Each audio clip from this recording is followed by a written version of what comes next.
أعوذ بالله من الشيطان الرجيم. بسم الله الرحمن الرحيم.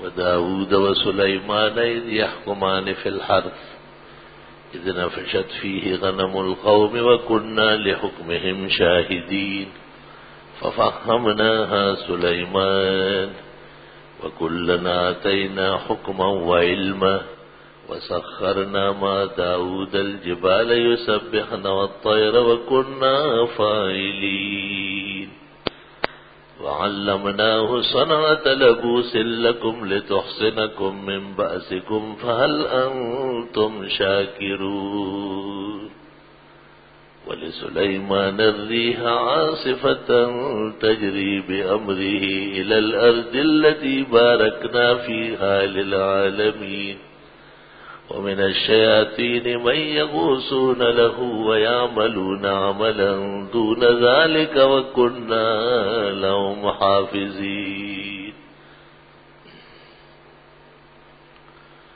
قال رسول الله صلى الله عليه وسلم إن الشيطان يجري من ابن آدم مجرى الدم رواه البخاري ومسلم. اللهم صل وسلم على عبدك ورسولك ونبيك ونجيك محمد أحمد وعلى آله وأصحابه وبارك وصل وسلم عليه. گزشتہ جمعہ ایک مضمون بیان ہونے لگا تھا، اس میں زیادہ مہمات سلیمان علیہ السلام سے متعلق تھی، اور یہ کہ سلیمان علیہ السلام کو اللہ تعالیٰ نے جن اور انس، طیور، فضا، باد و ہوا مسخر فرمائی تھی. انبیاء میں ان کی شان بڑی نرالی تھی. سیر الملکوت وغیرہ میں ہے کہ حضرت سلیمان نے حق سبحانہ تعالی سے کہا کہ مجھے عالم ارواح کی سیر کرا دے. حق تعالی نے انبیاء اور مرسلین اور ان کے ارواح، اشباح، مناظر اور مقامات پیش کیے. دیکھا کہ روح الارواح سید الاولین والآخرین محمد الرسول اللہ صلی اللہ علیہ وسلم کی روح ایک شان سے جلوگر تھی. حق تعالی سے پوچھا کہ یہ ایک خلق بالکل علیحدہ ہے، فرمایا یہ عظیم ہے اور مجھے بہت زیادہ محبوب ہے. پوچھا کیا نام ہے؟ کہا محمد صلی اللہ علیہ وسلم، نبی یبعث آخر الزمان، آخر زمانے میں آنے والے ہیں. سلیمان علیہ السلام اور ہمارے پیغمبر کے درمیان تقریباً 3000 سال مسافت.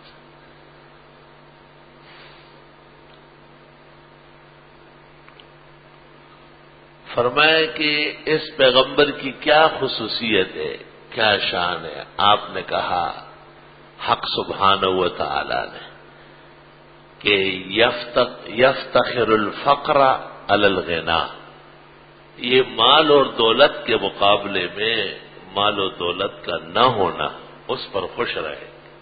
یہ بہت مشکل کام، آسان نہیں ہے. اپنے اپنے گریبان میں جھانکو کہ آپ کا یہ سرمایہ نہ ہو اور یہ خزانے نہ ہو اور یہ جائیدادیں نہ ہو. شوق مال والا تو وہی ہارٹ فیل ہو جائے گا. طب اور حکمت میں لکھا ہے کہ بعض مال کے قدردانوں کی بیماری میں لوگ ان کو مال کے تحفے دیتے تھے تو ان کی صحت بحال ہو جاتی. اور مال دنیا میں آدمی رہے اور اس کی طرف کم توجہ ہو، آسان کام نہیں، بہت مشکل.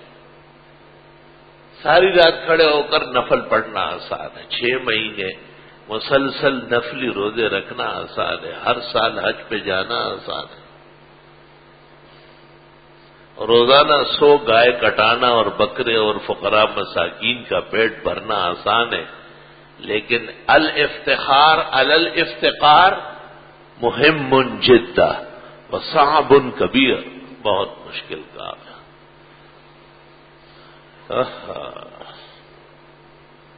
ہمارے رسول جناب نبی کریم صلی اللہ علیہ وسلم کو افتقار پر افتخار تھا، چیزیں کم پسند کرتے تھے آپ، اور کچھ زمینیں غنیمت کی وجہ سے اور فے کی وجہ سے، فے وہ فما اوجفتم علیہ من خیل ولا رکاب ولکن اللہ یسلط رسلہ علی من یشاء، جو صحابہ کے جنگ و جدال سے، گھوڑے اور اونٹ دوڑانے سے نہیں، ویسے ہی وہاں کے مشرکین پر روب آیا اور انہوں نے مکانات جائیدادیں خالی کر دیے اور مسلمانوں کو مل گئی۔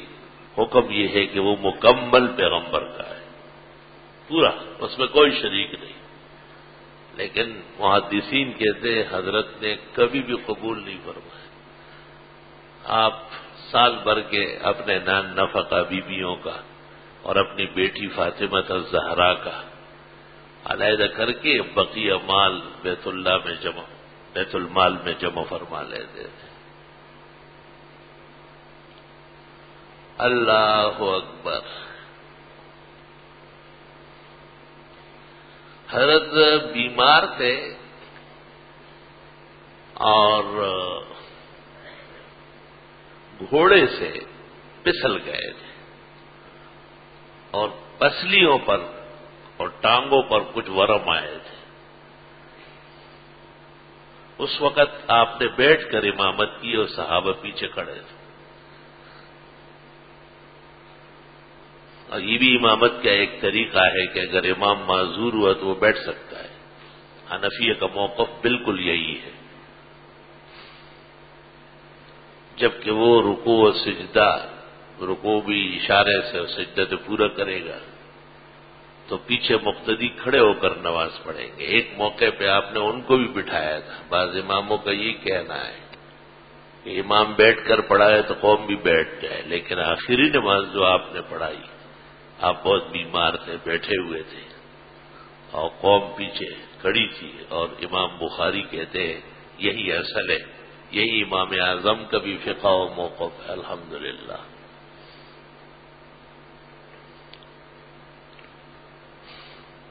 حضرت عمر رضی اللہ تعالیٰ عنہ کچھ صحابہ کے ساتھ عیادت کرنے آئے کمرے میں، مسجد سے متصل کمرہ تھا، اس میں آپ نماز کے بعد تشریف فرما ہوتے تھے۔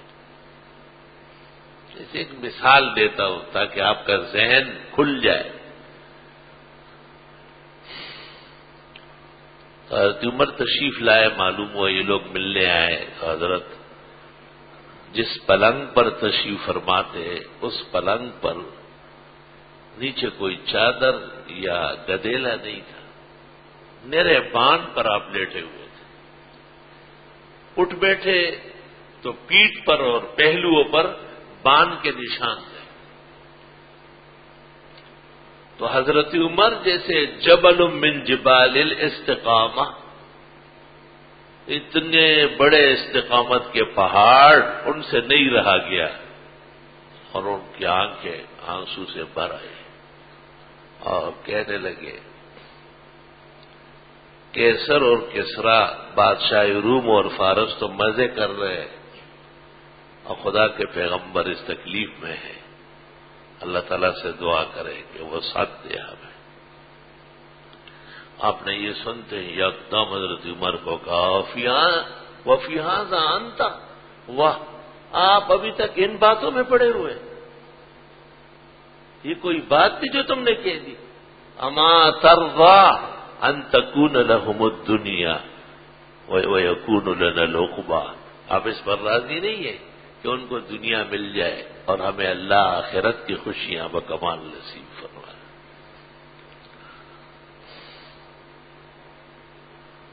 توبہ،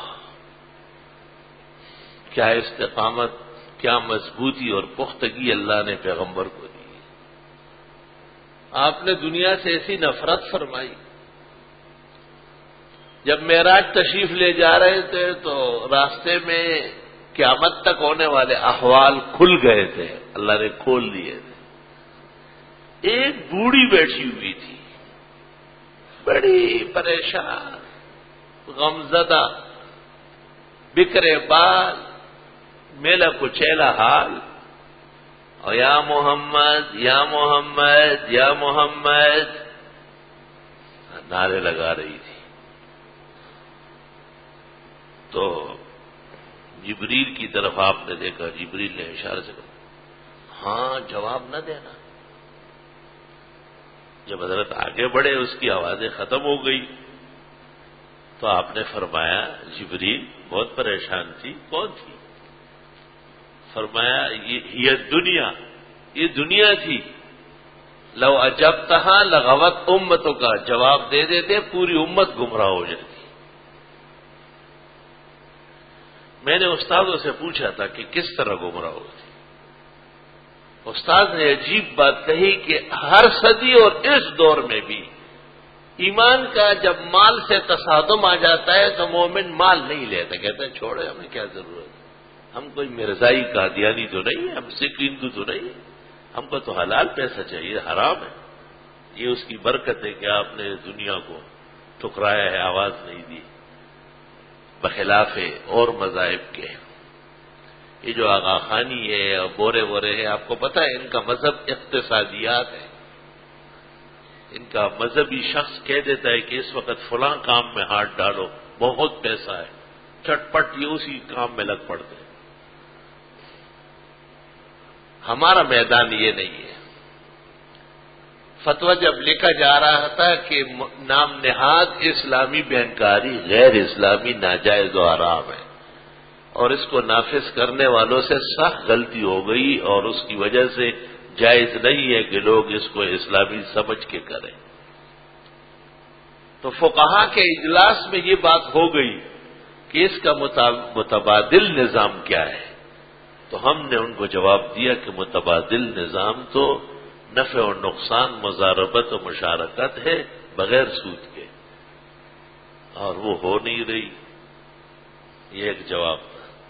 دوسرا جواب یہ تھا کہ ہمارے اور آپ کے ذمہ عوام کو بتانا ہے کہ یہ ناجائز ہے، ناجائز کے بدلے میں ان کو گفٹ دینا یہ ہماری ذمہ داری نہیں ہے۔ ہم لوگوں کے ایمان و اعمال کے نگران ہیں، ہم لوگوں کے مال و دولت کے محافظ نہیں ہیں، وہ ہمارا کام نہیں، مومن خود اپنا حساب چلائے۔ الحمدللہ فقیر و عاجز کے اس اظہار کے بعد تمام ہاؤس نے چٹ پٹ دستخط کیے اس پر۔ میں نے کہا ہمارا کیا کام ہے لوگوں کے مال و دولت سے، وہ بڑے یا گھٹے، یہ شریعت کی کون سی ادا ہے؟ اسی چیز نے تو بڑوں بڑوں کو ڈبو دیا کہ خود بینک کے ایک حصے کو اسلامی کہہ دیا، خالص بینکاری ہے وہ، قطعاً اس میں 1% بھی اسلام نہیں ہے، اسلام کی رتی نہیں ہے۔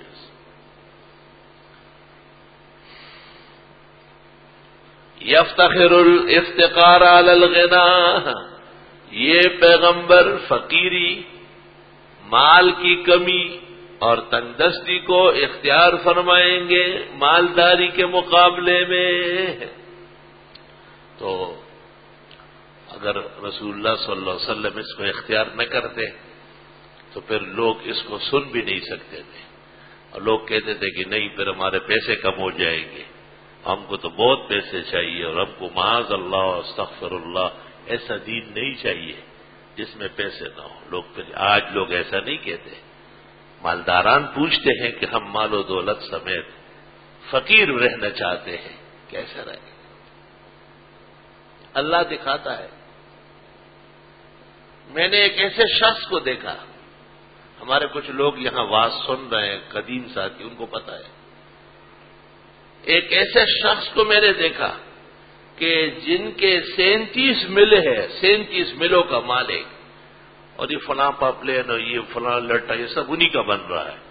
اس مدرسے کے بناتے ہوئے میرے پاس آئے اور جب وہ اٹھ کے جانے لگے تو ان کی قمیص کی ایک سائڈ پر پیون لگا ہوا، میں نے دیکھا، خود دیکھا، آنکھوں سے اللہ نے دکھایا۔ یفتخر الافتقار، فقیری پر فخر ہے۔ ہو خزانے اپنی جگہ پڑے رہے، آدمی مزاج میں فقر رکھے، نیچے بیٹھ کے دسترخوان بچھا کے کھانا نہیں کھائے گا، پسندیدہ ہے۔ اب لوگ پریشان ہوتے، کہتے جی اب تو کھڑے ہو گئے، اب تو کرسی میز پر اجازت دے دو۔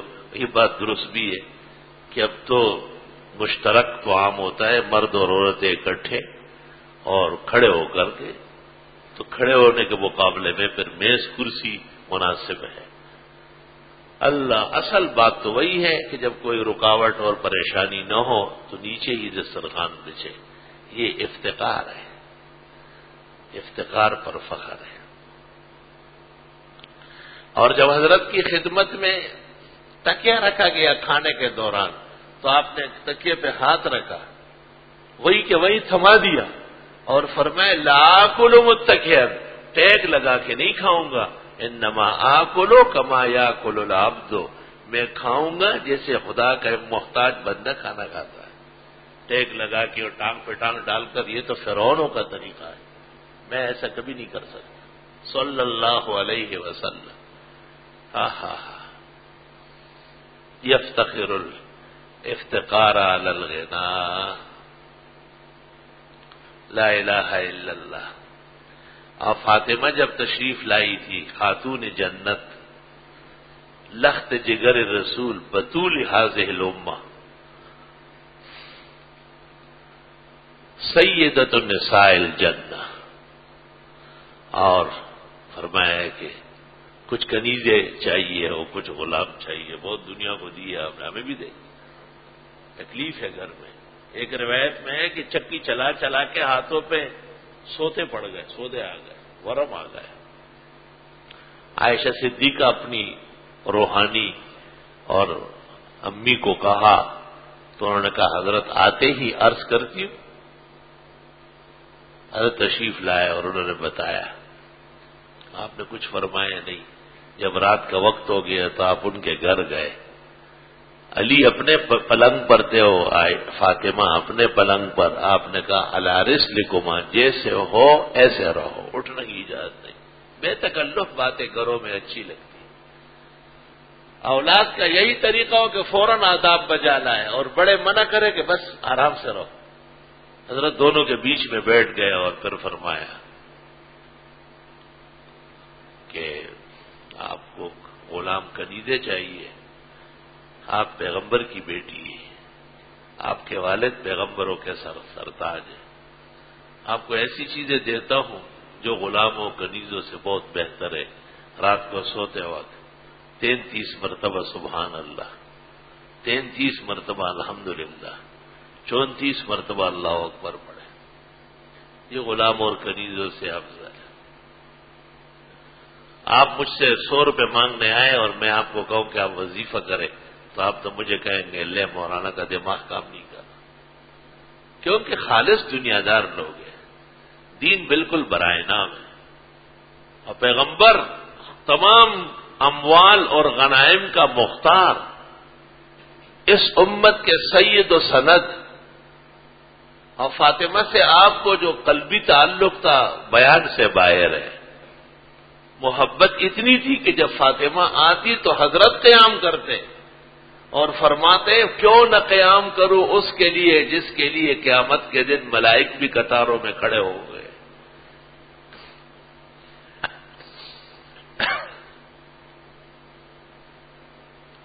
آثار و اخبار میں ہے کہ میدان حشر میں یکدم اعلان ہو جائے گا کہ سب لوگ نگاہیں نیچے کرو، اوپر کوئی نہ دیکھے، اور دونوں طرف ملائک قطار بنا لیں گے۔ پوچھا جائے گا کہ درمیان میں کون گزر رہا ہے، تو کہا جائے گا فاطمہ بنت محمد صلی اللہ علیہ وسلم ورضی اللہ عنہا وارضاہا وجعل الجنۃ مثواہا۔ قیامت کے میدان میں اکرام ہوگا۔ اللہم صل وسلم علی النبی وعلی آلہ واصحابہ وبارک وسلم وسلم. اور حضرت سفر پر جاتے وقت بالکل اخیر میں سب بیویوں سے ملاقات کر کے آخری مخلوق سے جو آپ ملاقات کرتے وہ فاطمہ الزہرا ہوتی. ایک لمحے کے لیے کھڑے کھڑے ان کے گھر داخل ہو کر ان سے خیریت دریافت کر کے اور بتا دیتے کہ میں سفر پہ روانہ ہو رہا ہوں. اور سفر سے واپس آ کر سب سے پہلے مخلوقات میں سے مسجد نبوی میں آپ بیٹھے رہتے کچھ دیر احوال مدینہ معلوم کر کے پھر وہاں سے اٹھ کے سب سے پہلے فاطمہ کی خیریت, پھر وہاں سے ایک ایک بی بی کے گھر میں خیریت معلوم کرے. یا رب صلی وسلم علیہ, اللہم صلی وسلم علیہ. یا رب ہمارے نبی پر درود و سلام کی بارشیں برسا. آپ نے کہا سبحان اللہ پڑھے 33 مرتبہ, الحمدللہ پڑھ لے رات کو سوتے وقت, اور اللہ اکبر 34 مرتبہ پڑھ لے. بخاری و مسلم کا واقعہ ہے, ایک نہیں کئی جگہ ہے. اب اس پر میں بحث پہلے کر چکا ہوں کہ دیکھو انہوں نے کنیزیں مانگی تھی. کنیز اور غلام دنیا کا مال و متاع ہے, اور سبحان اللہ الحمدللہ اللہ اکبر یہ آخرت کا سرمایہ ہے. آخرت کا سرمایہ دنیا کے سرمایہ سے بہتر ہے. وَلَلْآخِرَةُ خَيْرٌ لَكَ مِنَ الْأُولَىٰ. اور غلام اور کنیز اور ان کی ضرورت اور ان کے طلب سے کسی درجے میں بھی دنیا کی محبت بڑھ رہی ہے, جبکہ تسبیحات, تکبیرات اور تحمیدات کے ورد اور وظیفے سے آخرت کی فکر و محبت بڑھ رہی ہے. پیغمبر لوگوں کو دنیا دار بنانے نہیں آئے, پیغمبر لوگوں کو آخرت کے شاہ سوار اور آخرت کے سرخرو ہونے والے بننے کے لیے تشریف لائے. منصب نبوت دنیا نہیں ہے, دین اور آخرت ہے. پھر کنیز اور غلام سے اس جسم کو راحت ملتی ہے, اور تسبیحات اور تحمیدات اور تکبیرات سے روح کو خوشی ہوتی ہے.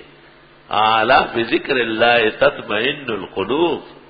اطمینان قلب بڑی دولت ہے, اگر دل نہ ہو تو سارے اعضاء ناکام.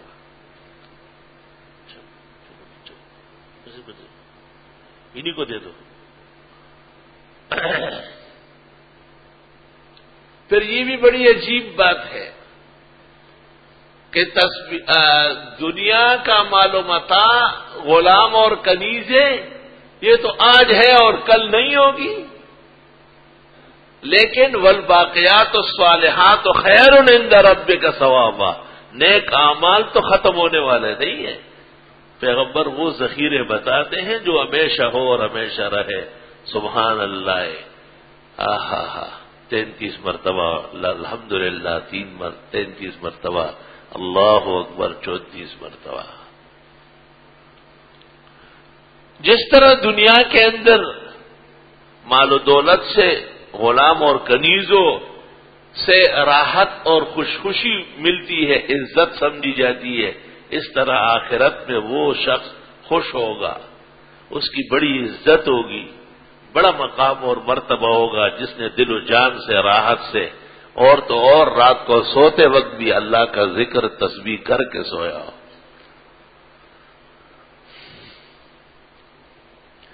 پھر یہ بھی بہت ممکن ہے, بہت ممکن ہے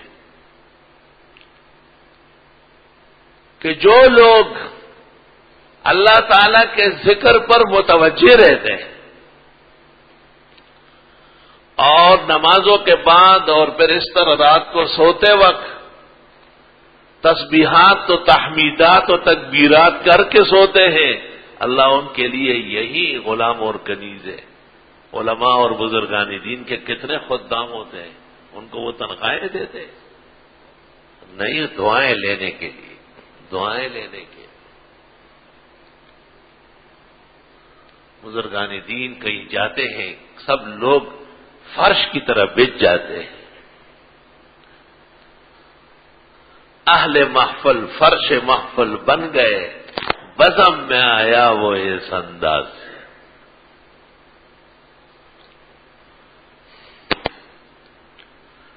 وہ پشاور یونیورسٹی میں اسلامیات کے شعبے کے صدر تھے حضرت مولانا محمد اشرف خان صاحب. بڑے عالم تھے، بڑے ولی تھے، بزرگ نیک صالح تھے، بزرگوں کے بڑے چہیتے تھے. ان کے زمانے میں ان کی وجہ سے پشاور یونیورسٹی دارالعلوم دیوبند کا نقشہ پیش کر رہی تھی. مولانا دونوں ٹانگوں سے معذور تھے.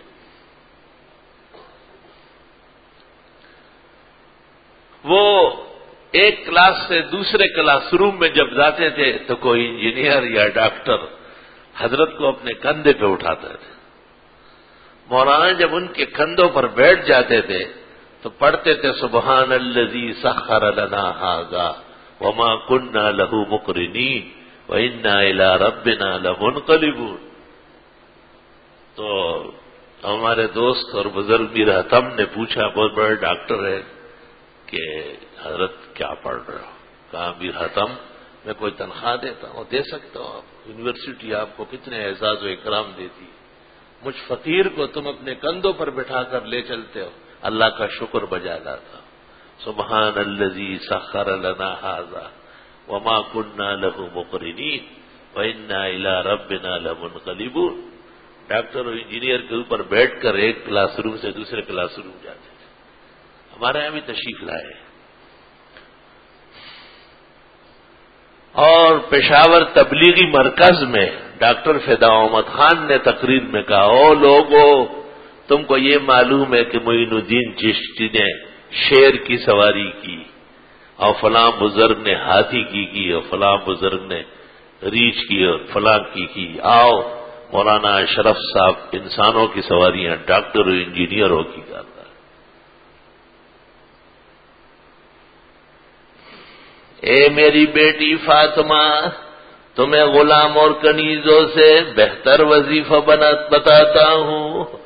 رات کو سونے سے پہلے بستر پر 33 مرتبہ سبحان اللہ، 33 مرتبہ الحمدللہ اور 34 مرتبہ اللہ اکبر پڑھ لو. یہ دنیا کے غلام اور کنیزوں سے بہت بہتر ہے. امام جعفر صادق کی جب بیٹی کی رخصتی تھی اور ان کو رخصت کرنے کے لیے تھوڑی دیر کے لیے گھر تشریف لائے تو یہی کہا، یا بنتیا، اے میری پیاری بیٹی، تتوضئی کل حین، ہمیشہ باوضو رہو، کیونکہ باوضو رہنا عبادت کا ذریعہ ہے اور عبادت مومن کا دنیا میں ضرورت اور زینت ہے اور آخرت میں بہت بڑی عزت و اختیار ہے. اللہ تعالیٰ ہم سب کی آل و اولاد کو پختہ نمازی، بہترین دیندار، دنیا سے الگ تلگ دین، علم اور آخرت کے ذہن رساں ان کو نصیب فرمائے.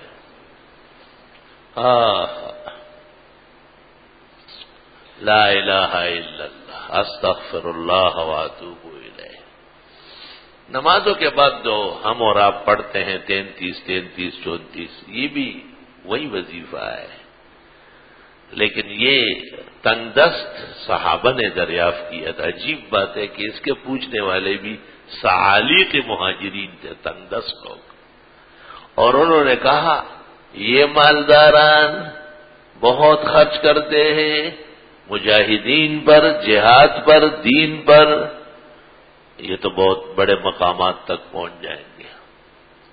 ایسے ایسے صحابہ ہے جنہوں نے 500 مجاہدین کو نقد گھوڑے خرید کر کے دے دیے. ایسے صحابہ ہیں. اور جیش الاسرہ کے اندر حضرت عثمان نے 1000 مجاہدین کے گھروں کا بھی اور سفر کا بھی انتظام کیا. حضرت عثمان 1000 مجاہدین کہ ان کے گھروں کا بھی انتظام میرے ذمہ ہے. یہ بے فکر ہو کر کے اللہ کے دین کی سربلندی کے لیے کام کرے. اور حضرت عثمان اتنے پیسے لائے، سونا لائے کہ حضرت ایسے آلتی پالتی مار کے بیٹھے تھے اور عثمان لاتے رہے اور ڈالتے رہے، کہیں ادھر سے کہیں ادھر سے، گھر کے مختلف حصوں سے، تو جار سے جو لوگ ان کو ادا کر رہے تھے.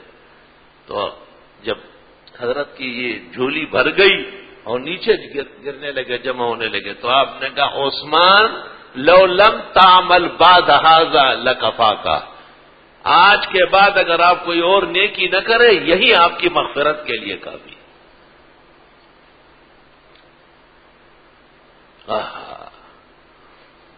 اور جب حضرت صلی اللہ علیہ وسلم اور حضرت عثمان نے مدینہ منورہ ہجرت فرمائی، وہاں ایک کنواں تھا جس کا پانی شیرین تھا اور پورا مدینہ منورہ پی رہا تھا، اور وہ ایک یہودی کا تھا. اس نے پابندی لگائی کہ یہ شخص جو نبوت کا دعوے دار ہے اور اس کے ساتھ مکہ سے لوگ آ رہے ہیں، یہ لوگ پانی نہیں پیئیں گے، باقی سب کو اجازت. کتنا بڑا دباؤ تھا. آج بھی لوگ علماء و طلباء کو مختلف طریقے سے دباؤ ڈالتے ہیں. خدا کا شکر ہے کہ یہ جماعت مخلوق کی دباؤ سے آزاد. یہ ایک ہی کا دباؤ قبول کر چکے ہیں نا دل و جان سے اللہ کا. حدیث میں ہے تم اللہ سے ڈرو تو اوروں کے ڈر سے بے نیاز ہو جاؤ.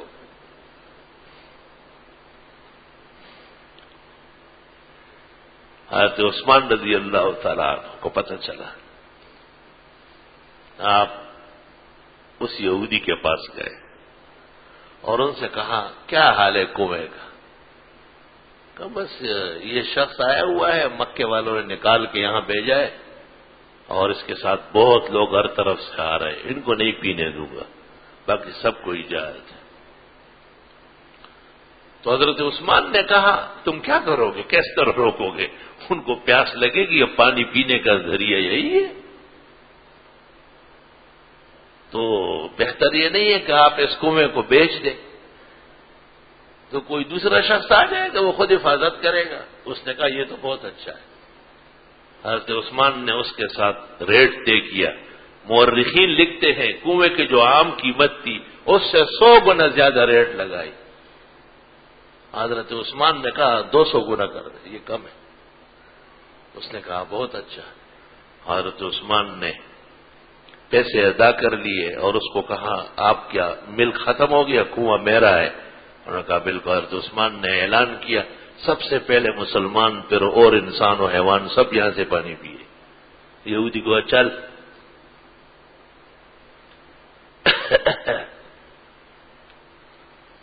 شہادت کے وقت جو حضرت عثمان پر باغیوں نے پانی بند کیا تھا، تقریر میں آپ نے یہ کہا تھا کہ یہ وہ کنواں نہیں ہے جس پر تم سب پر پانی بند ہو رہا تھا اور اکیلے میں نے خرید کے اسلام کے حق میں وقف کیا ہے. آج مجھے اور میرے بال بچوں کو اس سے پانی نہیں پینے دے رہا. آسمان و زمین نے بعض ظلم کے نظارے بھی دیکھے. اس لیے صحابہ کہتے ہیں ہم حیران ہیں کہ حضرت عثمان کے ساتھ جو زیادتی ہوئی آسمان و زمین کیوں نہ ٹوٹے اور نہ پڑے. استغفر اللہ و اتوب الیہ. چونکہ مقام بڑا تھا اس لیے آزمائش دنیا سخت تھی. لا الہ الا اللہ. بہرحال حضرت سلیمان کو جب یہ پتہ چلا کہ ہمارے پیغمبر جناب نبی کریم صلی اللہ علیہ وسلم افتقار کو فخر سے قبول کر رہے ہیں تو حضرت سلیمان بارگاہ الہی میں رو پڑے. کہا مجھے کیوں بحر و بر کے خزانے دیے، مجھے کیوں جن اور انس اور ہوا آپ نے تابع کر کے دی ہے، واپس مجھے نہیں چاہیے. میں بھی فقیر نبی بننا چاہتا ہوں. حق تعالیٰ نے کہا میں جو نعمت دوں واپس نہیں لیتا شاکر بندے سے، البتہ اس کا حساب معاف ہو جائے گا. فمن او امسک بغیر حساب، رکھو یا خیرات کرو دونوں برابر ہے، حساب اٹھا لیے. ہمارے پیغمبر کے تذکرے کی برکت سے۔ ہاں وہ بات بھی پوری ہو جائے تو وہ تنگ دست مسلمانوں نے کہا مالداران بڑے خرچے کرتے ہیں، ہم تو نہیں کر سکتے، اتنے پیسے کہاں ہیں؟ تو حضرت نے کہا نمازوں سے فارغ ہو کر 33 مرتبہ سبحان اللہ، 33 مرتبہ الحمدللہ، 34 مرتبہ اللہ اکبر پڑھا کرو۔ اور ایک طریقہ یہ ہے کہ تینوں 33 33 33 ہے اور اخیر میں لا الہ الا اللہ وحدہ لا شریک لہ لہ الملک ولہ الحمد وعلی کل شیء قدیر، یوں 100 پورے ہو جائے گا۔ بخاری شریف میں ہے کہ آپ نے تنگ دست مسلمانوں کو کہا کہ یہ جو لوگ بڑے بڑے اونٹ خیرات کرتے ہیں اور مجاہدین کے سرمایے بڑھاتے ہیں اور دین پر خرچ اور نفقات کرتے ہیں، فقراء مساکین یتیموں کی حاجت برائی کرتے ہیں، وہ ثواب تمہیں اس عمل سے ملے گا۔ صحابہ بڑے خوش ہو گئے، اعمال کے بڑے قدردان تھے۔ کچھ دن جو گزر گئے، مالدار وہ بھی تو صحابہ تھے، انہوں نے پوچھا یہ کیا پڑھنے لگ گئے، اور ان کو قصہ معلوم ہوا، وہ بھی بیٹھ گئے اور انہوں نے بھی انگلی پڑھنا شروع کر دیا، انگلیاں پڑھنا شروع کر دیا۔ یہ مہاجرین تنگ دست علیق باغے باغے پیغمبر کے پاس آئے، حضرت وہ مالداران بھی پڑھنے لگ گئے۔ آپ نے کہا ذالک فضل اللہ یؤتیہ من یشاء، یہ اللہ کا فضل ہے جس کو چاہے دے، میں کسی کی نیکیاں کم کرنے نہیں آیا۔ اورنگزیب بادشاہ کی بیٹی زیب النساء ایسے موقع پر کہتی ہے دختری شاہم ولیکن روب فقرا وردام، دختری شاہم ولیکن روب فقر آوردائم، زیب زینت بس ہمینم نام من زیب النساء۔ فرماتی ہے کہ والدین نے غلطی کی کہ میرا نام زیب النساء رکھا ہے، تمام عورتوں کی بڑی اور حسینہ، میں تو بادشاہ کی بیٹی ہونے کے باوجود فقر پر فخر کرتا ہوں۔ ایک گداگر کو دیکھا دن بھر بھیک مانگ چکا تھا، شام کو ایک درخت کے نیچے تمام ریزگاری مختلف چونی اٹھنی ایک ادیلا دمڑی پیسہ یہ سب علیحدہ ڈھیر لگا ہوا تھا، حسابات کر رہا تھا، جمع کر رہا تھا۔ اورنگزیب بادشاہ اور بیٹی دونوں سفر پر جا رہے، دیکھا بادشاہ نے کہا دیکھو کتنا پریشان ہے اس پیسوں کی وجہ سے۔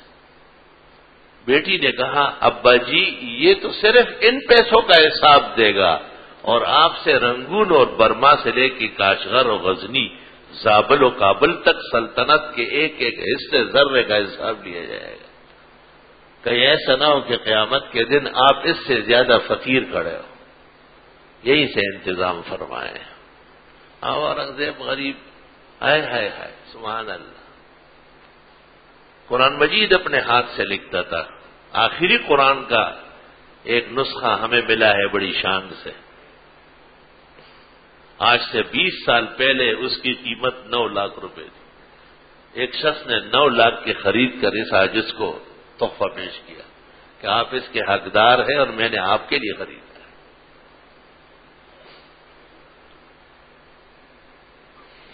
اس قرآن کے نسخے میں اورنگزیب کہتے ہیں کہ میری عمر 90 سال سے بڑھ گئی ہے اور میرے اس گناہگار ہاتھوں سے 300 قرآن لکھے گئے، یہ 300واں نسخہ ہے۔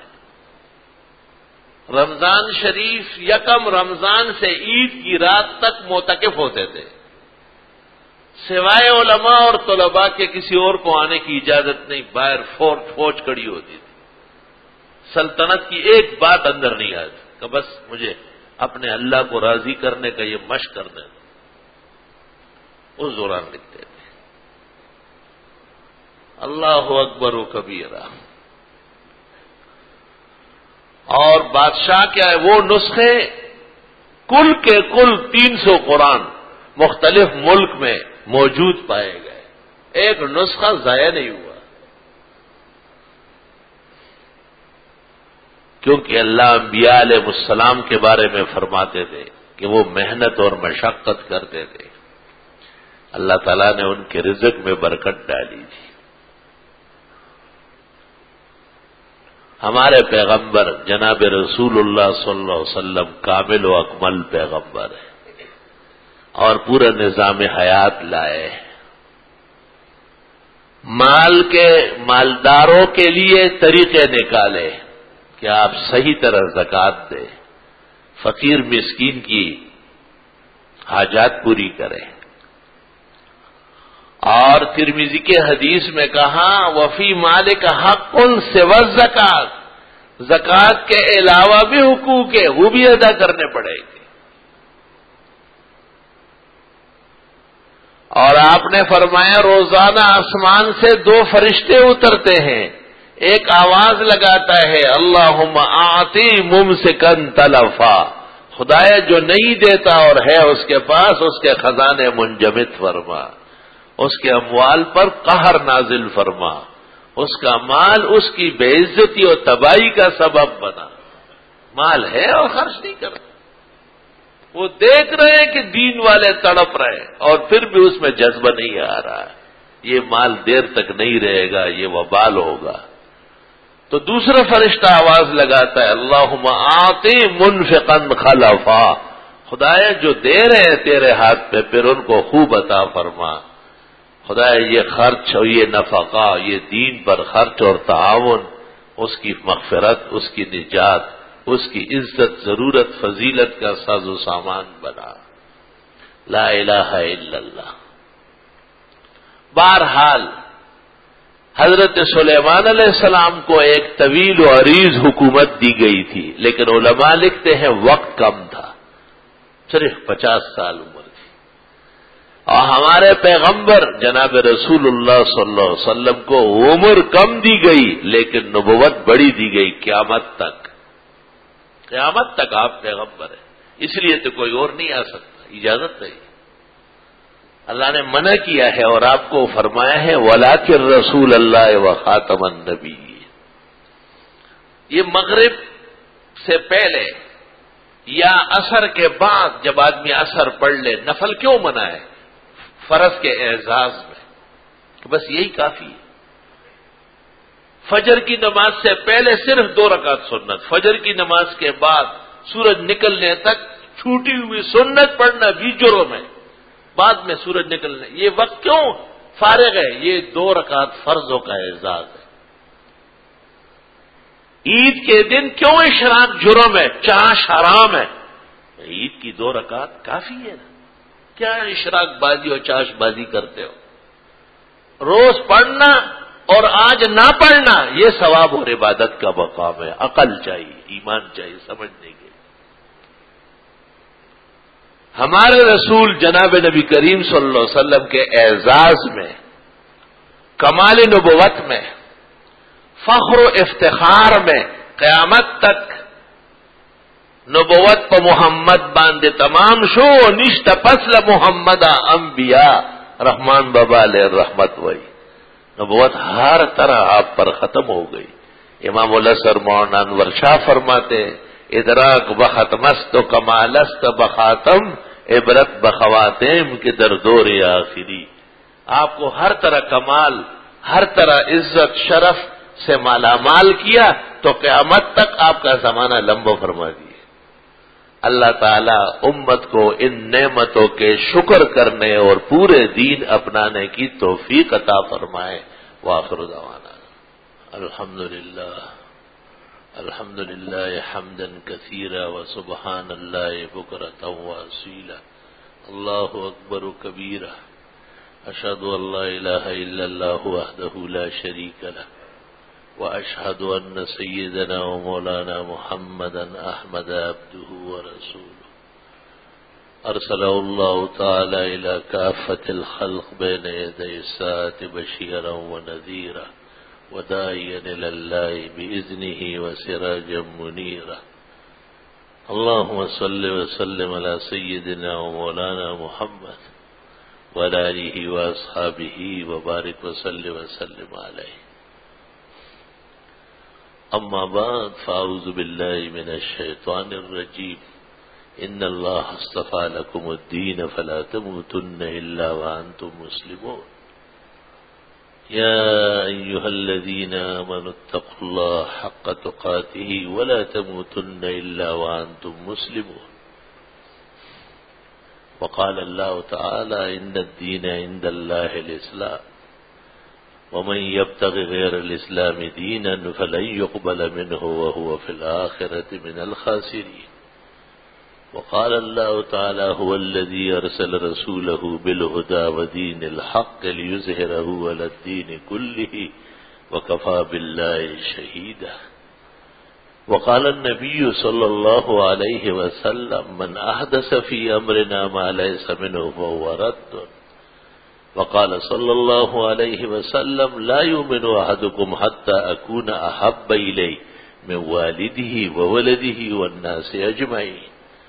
وقال صلى الله عليه وسلم لا يؤمن أحدكم حتى يكون هواه تبعا لما جئت به. وقال صلى الله عليه وسلم إنما بعثت لأتمم مكارم الأخلاق. بارك الله لنا ولكم في القرآن العظيم ونفعنا وإياكم بالآيات والذكر الحكيم. إنه تعالى جواد قديم كريم ملك بر ورب رؤوف رحيم. الحمد لله جل وعلا وصلى الله وسلم على رسوله المصطفى ونبيه المجتبى وأمينه إلى وحي السماء وعلى آله النجبى وأصحابه الأتقياء أفضل الخلائق بعد الأنبياء ومن بهديهم اقتدى وبآثارهم اقتفى من المفسرين والمحدثين والفقهاء إلى يوم الجزاء. ما بعد فقد قال النبي صلى الله عليه وسلم ابو بکر فی الجنہ، عمر فی الجنہ، عثمان فی الجنہ، علی فی الجنہ، زبیر فی الجنہ، طلحہ فی الجنہ، ابو عبیدہ بن الجراح فی الجنہ، عبد الرحمن بن عوف فی الجنہ، سعد بن ابی وقاص فی الجنہ، سعید بن زید فی الجنہ. وقال صلی اللہ علیہ وسلم خیر نساء بنی اسرائیل مریم وخیر نساء هذه الامة خدیجہ. وقال صلی اللہ علیہ وسلم فضل عائشہ علی النساء كفضل الثريد على سائر الطعام. وقال لبنته فاطمة سیدة نساء اہل الجنہ رواه البخاری.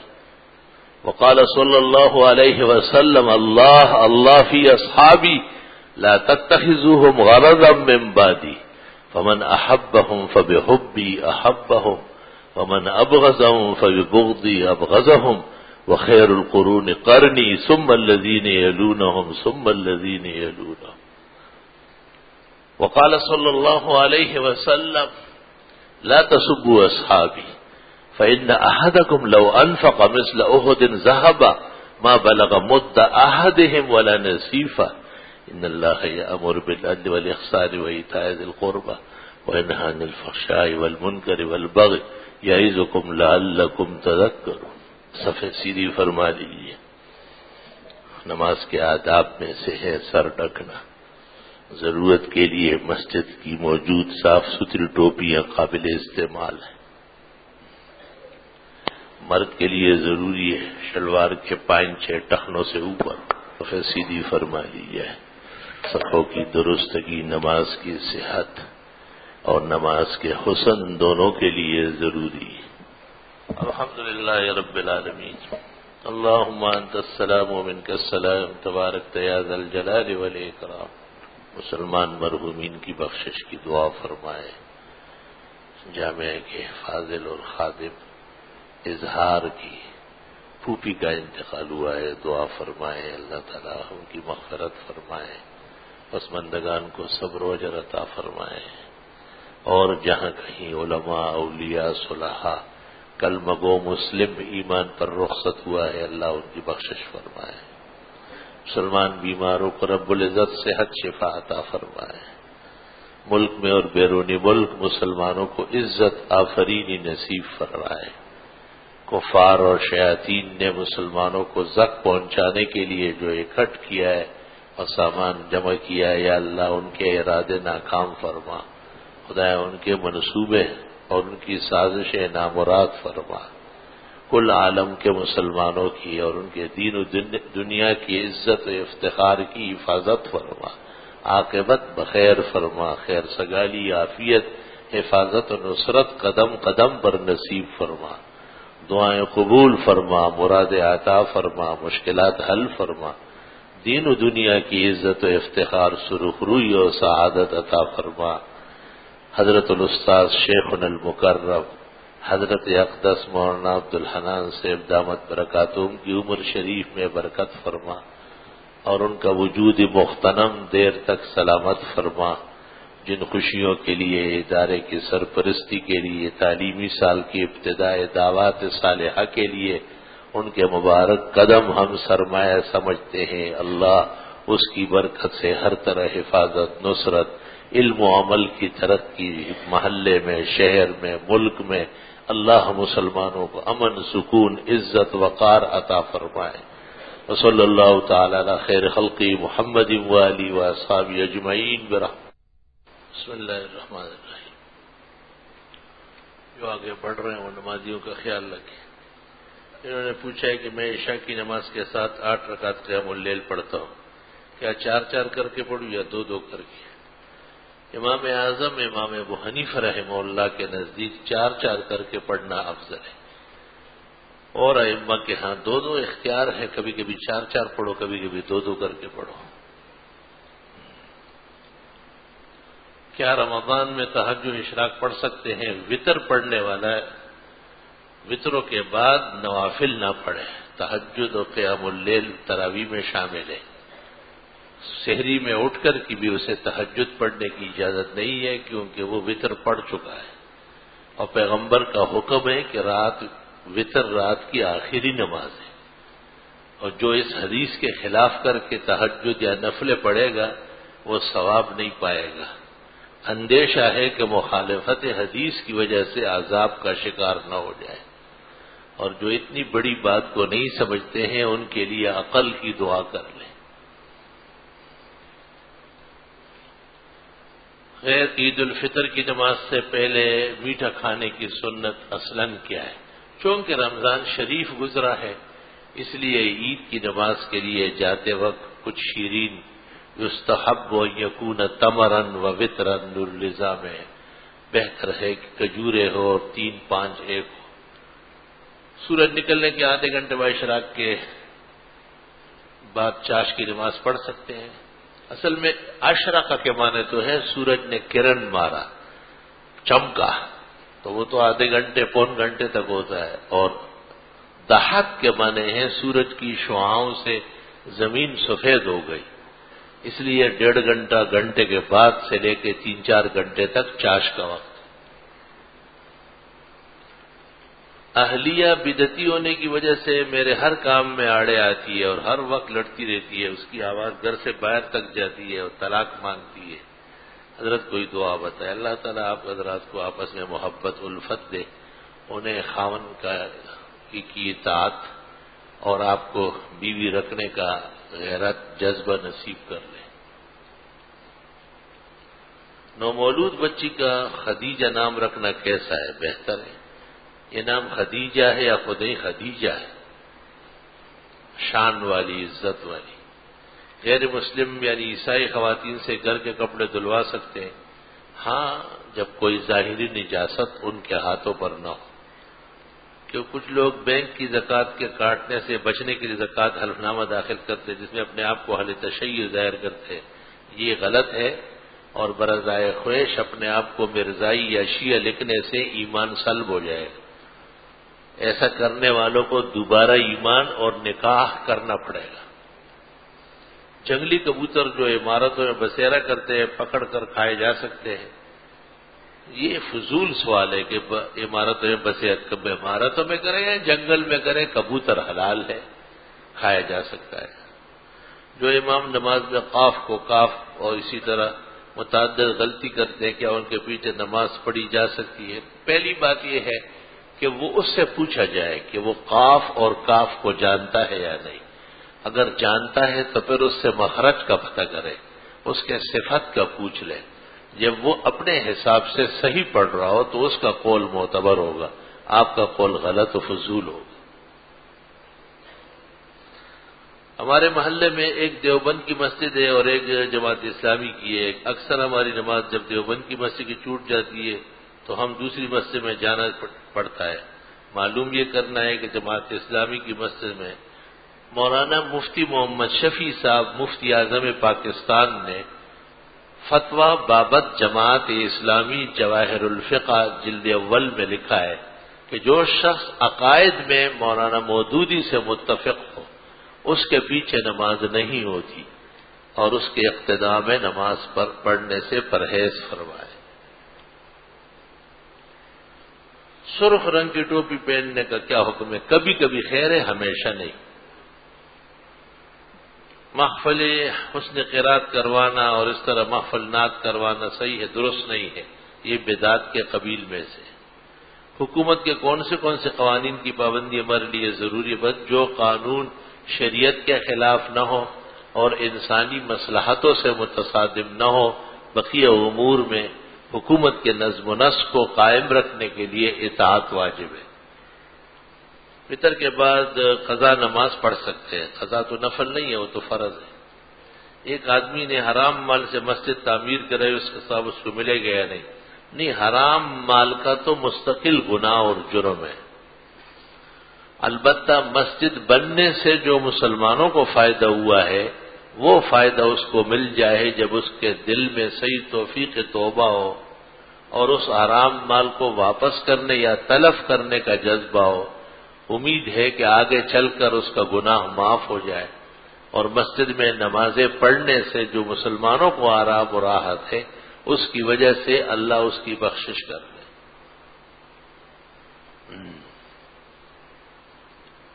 حضرت کو غسل کس نے دیے اور جنازہ کس نے پڑھایا؟ حضرت کو غسل حضرت عباس، حضرت علی، اپنے خاندان نبوت کے افراد نے دیا ہے اور حضرت وہیں نہلائے گئے، وہیں کفنائے گئے۔ حضرت کی موجودگی میں کوئی امام نہیں بنا، سب صحابہ صفوں کی شکل میں حجرہ عائشہ میں کھڑے ہوتے تھے اور آگے نکل کر پھر اور لوگ آتے تھے۔ سعودی عالم دین کا فتویٰ آج کے اخبار میں کہ شوہر اگر تشدد کرتا ہو تو عورت کو حق حاصل ہے کہ ہوئی مرد کو مار سکتی ہے، یہ بہت غلط بات کہی ہے اور یہ سعودیوں کا نہیں ہے، یہ کسی ایسی فضول آدمی نے ان کی طرف منسوب کیا ہے۔ کیا صبح صحیح نکاح کرنے کے بعد شام کو ولیمہ جائز ہے؟ یوں اس طرح مت کہے، یوں کہے کہ نکاح کے بعد جب نکاح والے مرد اور زن آپس میں ملاقات کر لے تو اس کے بعد دعوت طعام ولیمہ ہے اور سنت ہے۔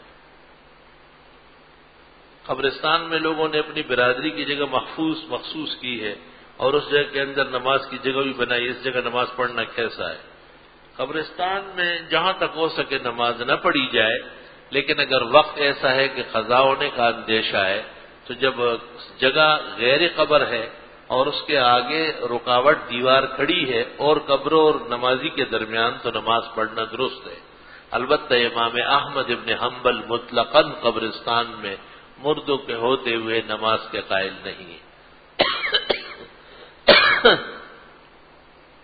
امام صاحب نے مغرب کی نماز سورہ فاتحہ کی دو آیتیں پڑھی، تیسری آیت پڑھنا بھول گئے اور چوتھی پڑھ لی اور نماز مکمل سجدہ نہیں کیا، پوچھنا ہے کہ نماز ہوگی یا نہیں۔